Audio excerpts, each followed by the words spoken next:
ओम गुरु ब्रह्मा गुरु विष्णु गुरुदेवो महेश्वरा गुरु साक्षात् परम ब्रह्म तस्मै श्री गुरुवे नमः।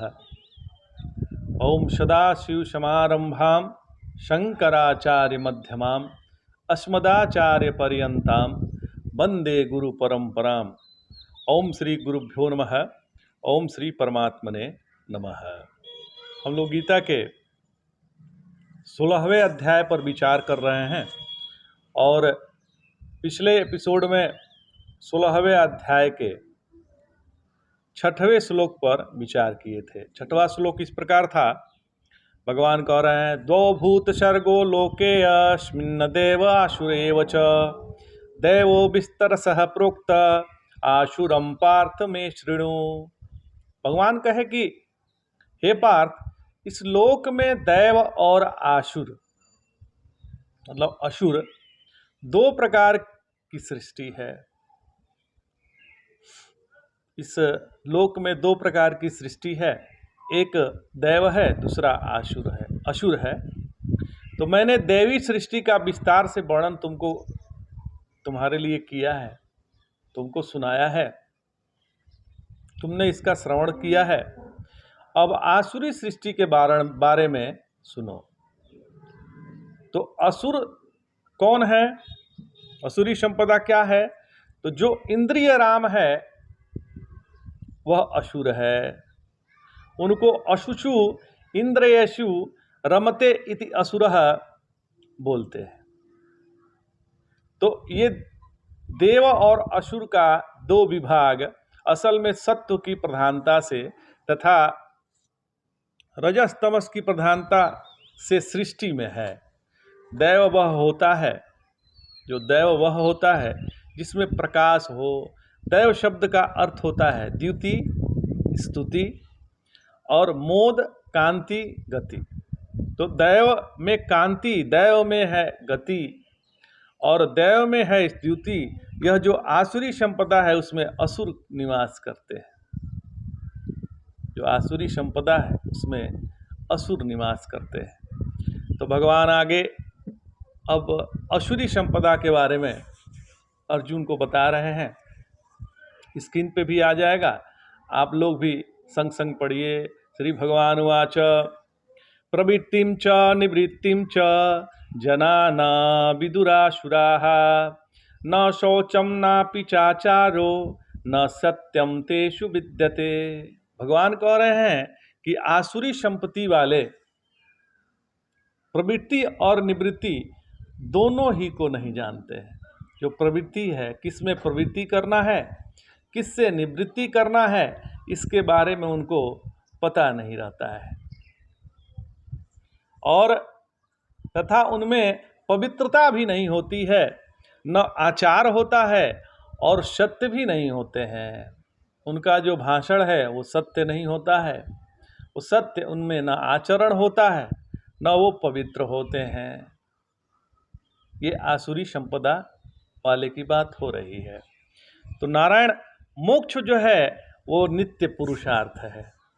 जो मोक्ष है वो नित्य पुरुषार्थ है और काम जो है अनित्य पुरुषार्थ है। नित्य पुरुषार्थ हो गया मोक्ष, काम हो गया अनित्य पुरुषार्थ। अर्थ मुख्य पुरुषार्थ नहीं है। जो अर्थ है, धर्म अर्थ काम मोक्ष, तो जो अर्थ है वह मुख्य पुरुषार्थ नहीं है। यह तो साधन मात्र है। चाहे तो अर्थ से काम की प्राप्ति कर लो और चाहे अर्थ का दान करके अपने को मोक्ष के योग्य बना लो। पैसा रुपया ऐसा है जिससे दान पुण्य करके हम मोक्ष के योग्य बना सकते हैं, या उसी पैसे से हम काम को खरीद सकते हैं, अपने कामना को खरीद सकते हैं, अपने इच्छा की पूर्ति कर सकते हैं। तो जो इच्छा की पूर्ति वाला है वह संसार में फंसाने वाला है और जो दान पुण्य का काम है वह मोक्ष की ओर ले जाने वाला है। तो यह केवल साधन मात्र है। जो अर्थ है यह साधन है। धर्म से अंतःकरण शुद्ध हो जाता है। जो धर्म है, यदि हम धर्म अच्छा करेंगे तो हमारा अंतःकरण शुद्ध हो जाएगा। इसलिए यह जो धर्म है वो नित्य अनित्य पुरुषार्थ का साधन है। ये भी नित्य और अनित्य पुरुषार्थ का ही साधन है, इसको साधन ही माना जाए। यह जो अर्थ है वह बाहर है, अर्थ है, पैसा है, वह बाहर है। और जो तिजोरी में है, बैंक में है, वह है अर्थ। जो वेद में है उसका नाम है धर्म। वेद जिसको बतला रहा है करने के लिए वह है धर्म। और जो मन में है वह है इच्छा।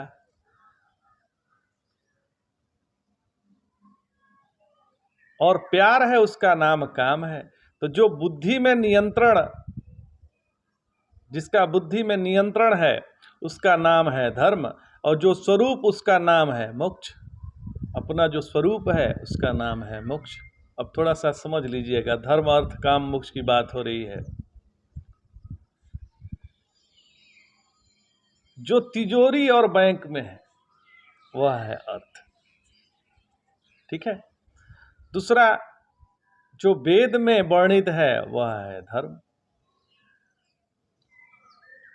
जो मन में इच्छा है, प्यार है, उसका नाम है काम। और जो बुद्धि में नियंत्रण है उसका नाम है धर्म। और जो स्वरूप है उसका नाम है मोक्ष। तो अर्थ से काम अंतरंग है, काम से धर्म अंतरंग है, और धर्म से मोक्ष अंतरंग है। इसलिए मोक्ष परम पुरुषार्थ है। चार पुरुषार्थों में जो परम पुरुषार्थ है, लक्ष्य क्या होना चाहिए? मोक्ष। तो ये परम पुरुषार्थ है। अर्थ को चोर लूट ले जाएंगे। जो अर्थ है, पैसा है, उसको चोर चुरा ले जाएंगे। काम कभी पूरा न हुआ न होगा। इच्छाएं कभी किसी की पूर्ण नहीं हुई। एक इच्छा हुई, दूसरी इच्छा लग गई।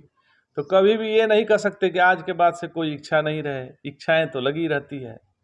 तो इच्छाओं का तो भंडार है, यह पूरा होने से रहा, यह कभी होता नहीं है। तो काम कभी पूरा हुआ नहीं। इसकी भूख नहीं मिटती है महाराज। इसकी जो भूख है वो मिटती ही नहीं है। तो इच्छाएं ऐसी हैं जो कभी कम नहीं होती है। इच्छाएं तो लगी रहती है। तो इसकी भूख मिटने वाली नहीं है। तो धर्म लोक में और परलोक में मदद करता है। जो धर्म है लोक में भी मदद करता है और परलोक में भी मदद करता है। लेकिन मोक्ष तो अपनी आत्मा का स्वतः सिद्ध स्वरूप ही है। जो मोक्ष है अपना ही स्वरूप है। इसके लिए कहीं जाना नहीं है, न कहीं आना है। तो वह कभी अलग होने वाला तो है नहीं। इसलिए मोक्ष को परम पुरुषार्थ कहते हैं। काम गौण पुरुषार्थ है और अर्थ एवं धर्म दोनों पुरुषार्थ के सहायक है। तो काम अनित्य है और मोक्ष नित्य है। इसलिए भगवान कह रहे हैं कि हे अर्जुन, जिस काम से पुरुषार्थ की सिद्धि होती है, जिस काम से पुरुषार्थ की सिद्धि होती है, उसमें हम प्रवृत्त हमें होना चाहिए। ये असुर लोग उस प्रवृत्ति को नहीं जानते। और कौन सा हमारे पुरुषार्थ की सिद्धि में बाधक है, तो उसको भी ये लोग नहीं समझते हैं। प्रवृत्तिम च निवृत्तिम च जना न विदुरासुराः और न शौचम नापि चाचारो न सत्यम तेषु विद्यते। उनमें न पवित्रता है, न आचरण है, न सत्य है। असुर संपदा का यही लक्षण है। तो भगवान बहुत अच्छे से बता रहे हैं। देखिए, मोक्ष नित्य पुरुषार्थ है। मोक्ष ही ऐसा है जो नित्य पुरुषार्थ है। यही हमारा स्वरूप है। इसमें ही हमें, इसके लिए हमें प्रयास करना चाहिए। हालांकि अपने स्वरूप के लिए कोई प्रयास की आवश्यकता नहीं है।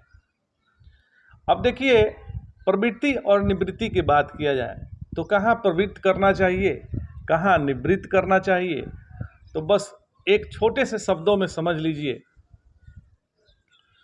जिस जिस कर्म से हम संसार में फंसते हैं, उससे हमको निवृत्त होना है। और जिस जिस कर्म से हम स्वयं की ओर लौटते हैं, भगवान की ओर लौटते हैं, उसमें हमें प्रवृत्त करना है। यही प्रवृत्ति और निवृत्ति का वो है। हमें प्रवृत्त कहाँ करना है? जहाँ भगवान की बात हो रही है वहाँ हमें प्रवृत्त हो जाना है। और जहाँ जहाँ संसार की बात है, संसार में रमण करना, संसार में रहना, ये सब असुर संपदा का गुण है। और भगवान में रमण करना दैवी संपदा का गुण है। तो कहाँ प्रवृत्त होना है, कहाँ निवृत्त होना है? तो प्रवृत्त वहाँ होना है जहाँ परमात्मा की बात हो रही है, जहाँ परमात्मा है, जहाँ स्वयं है।